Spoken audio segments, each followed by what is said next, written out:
Kimin haqqı nasıl olsa boynunda, başqa insanların haqqı olsa boynunda, siratdan keçə bilməyəcək o insan.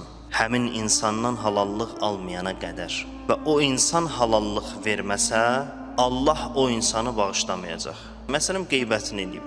Məsələn, bir eyibli bir məsələm nəyinsə bilirdi, onu danışıb. Onun haqqı qalıb bunun boynunda. Pulunu alıb qaytarmayıb, işlədib, görsən pulunu kəsib, onun haqqına girib və yaxud bir kəlmə, bir söz deyib, onun qəlbini qırıb. Qəlb qırmaq özü də haqqının asıdır. Sən ixtiyarın yoxdur ki, kimsə acılayasan.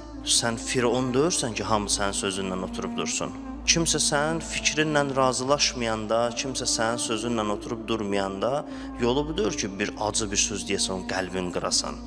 Hər kəs kiminsə qəlbini qırırsa, o haqqı qalır onun boynunda. Bilsin ki, halallıq almasa, onun qəlbini ələ almasa, siratdan keçə bilməyəcək.